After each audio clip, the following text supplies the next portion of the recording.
안녕하세요. 오늘 하루도 주님의 말씀에 인도하심을 받고 그 말씀에 순종할 수 있는 여러분 될 수 있기를 축복합니다. 오늘 본문은 이사야 52장, 53장입니다. 너 시온아 깨어라, 깨어라, 힘을 내어라. 거룩한 성 예루살렘아, 아름다운 옷을 입어라. 이제 다시는 할례 받지 않은 자와 부정한 자가 너에게로 들어오지 못할 것이다. 예루살렘아 먼지를 털고 일어나서 보좌에 앉아라. 포로된 딸 시온아 너의 목에서 사슬을 풀어내어라. 주님께서 이렇게 말씀하신다. 너희가 값없이 팔려갔으니 돈을 내지 않고 속량될 것이다. 주 하나님께서 이렇게 말씀하신다. 나의 백성이 일찍이 이집트로 내려가서 거기에서 머물러 살려고 하였으나 아시리아가 까닭없이 그들을 억압하였다. 주님께서 말씀하신다. 여기 바빌로니아에서도 똑같은 일이 일어났다.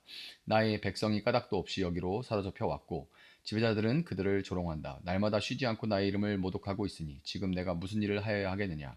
주님께서 말씀하신 말씀이다. 반드시 나의 백성이 나의 이름을 알게 될 것이다. 그날이 오면 반드시 나의 백성은 내가 하나님이라는 것과 내가 그들에게 말한 하나님이었다는 것을 알게 될 것이다. 놀랍고도 반가워라. 희소식을 전하려고 산을 넘어 달려오는 저 발이여. 평화가 왔다고 외치며 복된 희소식을 전하는구나. 구원이 이르렀다고 선포하면서 시온을 보고 이르기를 너희 하나님께서 통치하신다 하는구나. 성을 지키는 파수꾼들의 소리를 들어보아라. 그들이 소리를 높여서 기뻐하며 외친다. 주님께서 시온으로 돌아오실 때에 오시는 그 모습을 그들이 직접 눈으로 볼 수 있을 것이다. 너희 예루살렘의 황폐한 곳들아 함성을 터뜨려라. 함께 기뻐 외쳐라. 주님께서 당신의 백성을 위로하셨고 예루살렘을 속량하셨다. 주님께서 모든 이방 나라들이 보는 앞에서 당신의 거룩하신 능력을 드러내시니 땅끝에 있는 사람들은 모두 우리 하나님의 구원을 볼 것이다. 너희는 떠나거라. 그곳을 떠나 나오너라. 부정한 것을 만지지 말아라. 그 가운데서 나오너라. 주님의 그릇을 운반하는 사람들아 너희는 스스로 정결하게 하여라. 그러나 이제는 주님께서 너희 앞에 가시며 이스라엘 하나님께서 너희 뒤를 지켜주시니 너희가 나올 때에 황급히 나오지 않아도 되며 도망치듯 달아나지 않아도 된다. 나의 종이 매사에 형통할 것이니 그가 받들어 높임을 받고 크게 존경을 받게 될 것이다. 전에는 그의 얼굴이 남들보다 더 안 되어 보였고 그 모습이 다른 사람들보다 더욱 상해서 그를 보는 사람마다 더욱 놀랐다. 이제는 그가 많은 이방 나라를 놀라게 할 것이며 왕들은 그 앞에서 입을 다물 것이다. 왕들은 이제까지 듣지도 못한 일들을 볼 것이며 아무도 말하여 주지 않은 일들을 볼 것이다. 53장입니다. 우리가 들은 것을 누가 믿었느냐? 주님의 능력이 누구에게 나타나느냐? 그는 주님 앞에 마치 연한 순과 같이 마른 땅에서 나온 싹과 같이 자라서 그에게는 고운 모양도 없고 훌륭한 풍채도 없으니 우리가 보기에 흠모할 만한 아름다운 모습이 없다. 그는 사람들에게 멸시를 받고 버림을 받고 고통을 많이 겪었다. 그는 언제나 병을 앓고 있었다. 사람들이 그에게서 얼굴을 돌렸고 그가 멸시를 받으니 우리도 덩달아 그를 귀하게 여기지 않았다. 그는 실로 우리가 받아야 할 고통을 대신 받고 우리가 겪어야 할 슬픔을 대신 겪었다. 그러나 우리는 그가 징벌을 받아서 하나님께 맞으며 고난을 받는다고 생각하였다. 그러나 그가 찔린 것은 우리의 허물 때문이었고 그가 상처를 받은 것은 우리의 악함 때문이다. 그가 징계를 받음으로써 우리가 평화를 누리고 그가 매를 맞음으로써 우리의 병이 나았다. 우리는 모두 양처럼 길을 잃고 각기 제 갈 길로 흩어졌으나 주님께서 우리 모두의 죄악을 그에게 지우셨다. 그는 굴욕을 당하고 고문을 당하였으나 아무 말도 하지 않았다. 마치 도살장으로 끌려가는 어린 양처럼 마치 털 깎는 사람 앞에서 잠잠한 암양처럼 끌려가기만 할 뿐 아무 말도 하지 않았다. 그가 체포되어 유죄 판결을 받았지만 그 세대 사람들 가운데 어느 누가 그가 사람 사는 땅에서 격리된 것을 보고서 그것이 바로 형벌을 받아야 할 내 백성의 허물 때문이라고 생각하였느냐. 그는 폭력을 휘두르지도 않았고 거짓말도 하지 않았지만 사람들은 그에게 악한 사람과 함께 묻힐 무덤을 주었고 죽어서 부자와 함께 들어가게 하였다. 주님께서 그를 상하게 하고자 하셨다. 주님께서 그를 병들게 하셨다. 그가 그의 영혼을 속건 제물로 여기면 그는 자손을 볼 것이며 오래오래 살 것이다. 주님께서 세우신 뜻을 그가 이루어 드릴 것이다. 고난을 당하고 난 뒤에 그는 생명의 빛을 보고 만족할 것이다. 나의 의로운 종이 자기 지식으로 많은 사람을 의롭게 할 것이다. 그는 다른 사람들이 받아야 할 형벌을 자기가 짊어질 것이다. 그러므로 나는 그가 존귀한 자들과 함께 자기 몫을 차지하게 하며 강한 자들과 함께 전리품을 나누게 하겠다. 그는 죽는 데까지 자기 영혼을 서슴없이 내맡기고 남들이 죄인처럼 여기는 것도 마다하지 않았다. 그는 많은 사람의 죄를 대신 짊어졌고 죄 지은 사람들을 살리려고 중재에 나선 것이다. 아멘. 자, 바벨론 포로 생활은 끝이 보이지 않았고 이스라엘은 죄의 대가로 팔려온 노예처럼 무기력하게 주저앉아 있었습니다. 그들의 이마에는 실패자, 하나님께 버림받은 백성, 자기 신들에게 버림받은 신에게 버림받은 백성, 실패자 이런 낙인이 찍혀 있는 것처럼 느껴졌어요. 바로 그 절망의 땅 포로된 시온을 향해 하나님의 음성이 들려오기 시작합니다. 너 시온아 깨어라, 깨어라, 힘을 내어라. 하나님은 먼저 잠들어 있는 당신의 백성을 깨우십니다. 먼지를 떨어버리고 일어나서 스스로 목에 매인 그 줄을 끊으라고 명령하십니다. 이것은 단순히 노예된 그 물리적으로 묶여 있는 것으로부터 속박으로부터 풀려나는 해방을 넘어선 영적인 각성에 대한 강력한 하나님의 촉구인 거예요.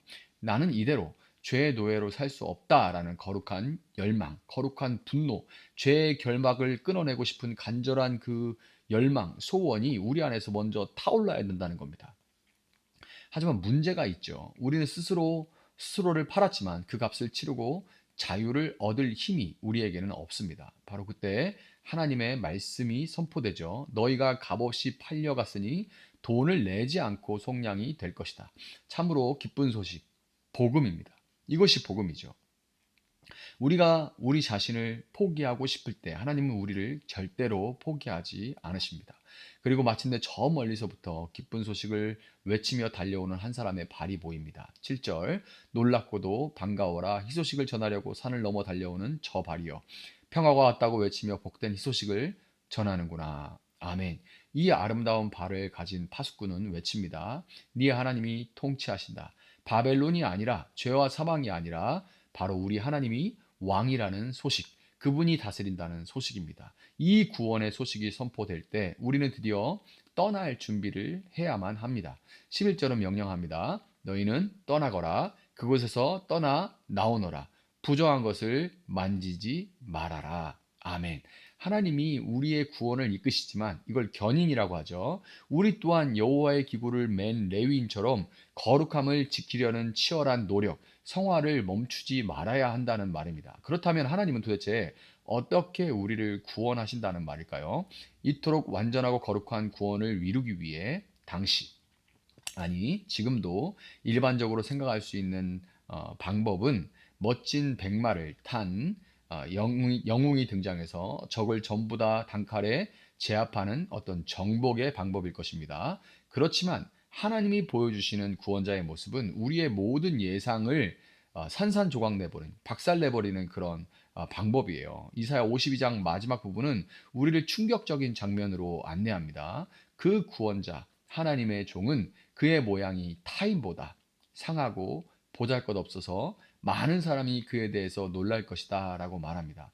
53장은 이 믿을 수 없는 구원자의 모습을 더욱더 적나라하게 묘사하죠. 그는 주 앞에서 나온 연한 순처럼 마른 땅에서 나온 뿌리처럼 자랐다. 그에게는 우리가 보기에 흠모할 만한 아름다운 것이나 풍채가 전혀 없다라는 말이에요. 마른 땅에서 나온 순처럼 꼬불꼬불하고 보기에 작고 볼품이 없죠. 그는 좋은 가문도 빛나는 학벌도 사람들의 마음을 끄는 외모도 가지지 못했습니다. 오히려 그는 사람들에게 멸시를 받고 버림받았으며 온갖 질고와 슬픔을 아는 분이었습니다. 이것이 하나님께서 우리를 구원하기 위해 보내신 분의 모습이죠. 너무나 초라하고 연약해서 사람들이 얼굴을 가리고 외면할 정도의 그런 모습. 도대체 왜 하나님은 이런 방식으로 일을 하시는 걸까요? 왜 영광이 아닌 고난을, 존귀가 아닌 멸시를 구원의 방법으로 하나님은 택하셨을까요? 여기에 성경 전체를 관통하는 가장 위대한 진리가 숨어 있습니다. 본문은 계속해서 그리고 우리를 대조하면서 그 이유를 설명해요. 그가 나오고 우리, 그와 우리가 계속 대조됩니다. 4절에 그는 실로 우리가 받아야 할 고통을 대신 받고 우리가 겪어야 할 슬픔을 대신 겪었다. 그러나 우리는 그가 징벌을 받아서 하나님께 맞으며 고난을 받는다고 생각하였다. 그가 짊어진 질고와 슬픔, 이것은 본래 아담의 원죄 이후에 인간이 마땅히 짊어져야 할 죽음과 고통의 짐이었습니다. 그런데 그가 대신 짊어지셨다는 거예요. 5절과 6절은 이 진리의 심장부로 우리를 이끌어 갑니다. 잠시 이 구절에 우리라는 단어를 나라는 한 사람의 인칭으로 바꾸어 읽어보시기를 바랍니다. 그러나 그가 찔린 것은 이홍수의 허물 때문이고 그가 상처를 받은 것은 이홍수의 악함 때문이다. 그가 징계를 받음으로써 이홍수가 평화를 누리고 그가 매를 맞음으로써 이홍수의 병이 나았다. 이홍수는 양처럼 길을 잃고 각기 제 갈 길로 흩어졌으나 주님께서 이홍수의 모든 죄악을 그에게 씌우셨다. 아멘. 이 고백이 바로 복음의 핵심입니다. 아무 흠도 죄도 없으셨던 그분이, 말과 행실에 어떤 거짓도 없으셨던 그분이 나의 허물 때문에 찔리셨고 나의 죄악 때문에 온몸이 으스러지셨습니다. 마치 구약의 속건제물처럼 죄로 인해서 깨어지고 더럽혀진 하나님의 창조 세계를 회복하기 위해서 그분 자신이 거룩한 제물이 되어 주셨던 겁니다. 나의 교만과 나의 거짓, 나의 음란과 탐욕, 그 모든 죄악의 무게를 홀로 짊어지시고 십자가 위에서 하나님께 그분은 철저하게 버림받으셨던 것입니다. 본문 53장이 증언하는 흠모할 것이 없이 초라한 모습으로 오셨지만 우리의 모든 질고와 죄악을 대신 짊어지신 이 고난받는 종이 누구시죠? 바로 우리 주님 예수 그리스도십니다. 예수님은 아무 죄가 없으셨지만 죄인처럼 죽으셨고 심지어 부자인 아리마대 요셉의 무덤에 묻히심으로 죽음에서조차 악인 취급을 당하셨습니다. 그러나 그의 고난은 실패가 아니었죠. 하나님께서 그 고난을 통해서 당신의 뜻을 온전히 성취하셨습니다. 그의 죽으심으로 말미암아 그의 씨, 자손이라고 되어 있죠. 예수 그리스도를 머리로 하는 거룩한 교회 공동체가 탄생하게 되었고 그의 부활을 통해 그의 날은 영원히 길게 되었습니다. 이제 그분은 자신의 고난의 결과를 보시고 만족하게 여기실 것입니다. 교회를 보시고 이런 못난 모습에도 불구하고 만족하게 여기신다는 거예요. 그리고 하나님은 그 대속의 죽음을 통해서 그를 영원히 강하고 존귀한 자로 높여 주셨습니다.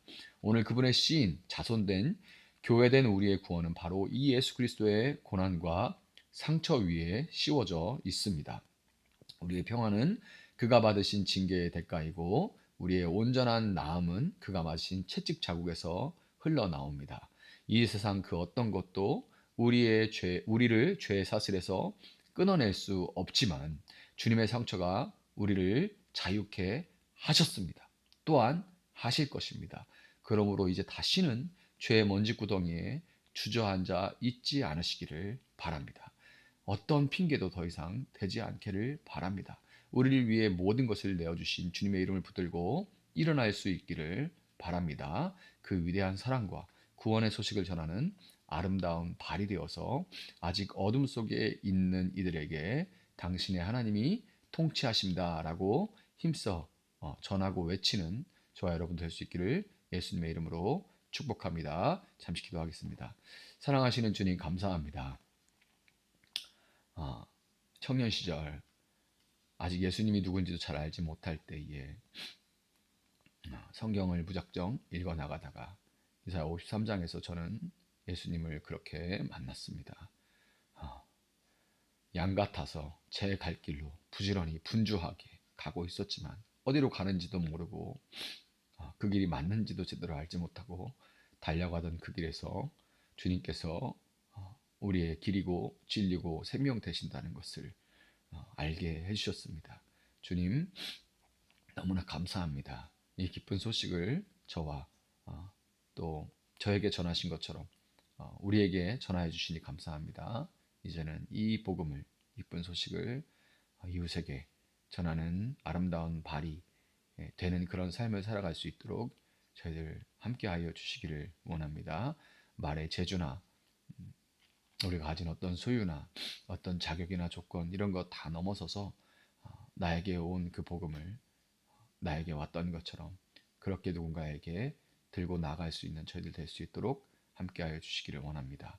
저에게 주님께서 저의 고난받는 종으로서 저의 모든 어긋남과 죄악을 대신 지신 것처럼 주님은 우리가 그 소식을 전하는 자들의 아픔과 질고와 죄악과 모든 상처와 어긋남을 회복하실 줄 믿습니다. 감사함의 예수님의 이름으로 기도합니다. 아멘. 오늘 주신 말씀 붙들고 계속해서 기도합니다.